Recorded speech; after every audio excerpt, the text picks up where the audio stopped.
ഒരാൾ സമൂഹത്തിൽ തന്നെ അടയാളപ്പെടുത്തുവാൻ ഉപയോഗിക്കുന്ന മാധ്യമമാണ് കവിത എന്ന് എഴുത്തുകാരൻ ഫാദർ ബോബി ജോസ് കട്ടിക്കാട് സംഗീത് മോൻസിയുടെ മാറ്റർ ഓഫ് ടൈം എന്ന പുസ്തകം പ്രകാശനം ചെയ്ത് സംസാരിക്കുകയായിരുന്നു അദ്ദേഹം.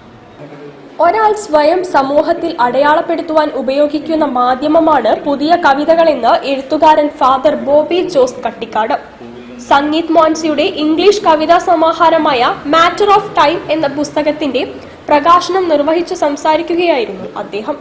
സ്ഥായിയായ ദുഃഖമാണ് പല കവിതകളുടെയും അന്തർധാര. ഭംഗിയുള്ള വായനാനുഭവമല്ല പലപ്പോഴും സംഗീതിന്റെ കവിതകൾ നൽകുന്നതെന്നും അദ്ദേഹം കൂട്ടിച്ചേർത്തു.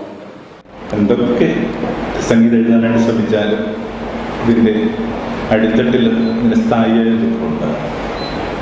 പിന്നെ ആ ചെറുപ്പക്കാരൻ അതിനെങ്ങനെ എന്തെങ്കിലുമൊക്കെ കണ്ടെത്തി മീതെ കടക്കാൻ ശ്രമിക്കുക.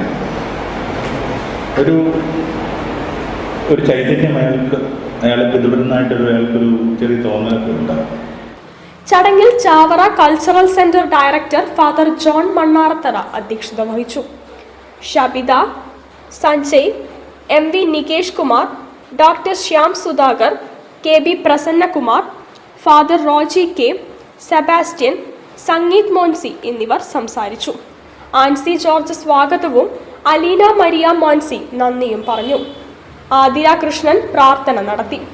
ഐൻ SA കവിത ചൊല്ലി. ശ്യാം പവി സുരേഷ് നൃത്തം അവതരിപ്പിച്ചു. News bureau, Kozhikode. രാജ്യത്തെ എല്ലാ തൊഴിൽ നിയമങ്ങളും കുത്തക മുതലാളിമാർക്കു വേണ്ടി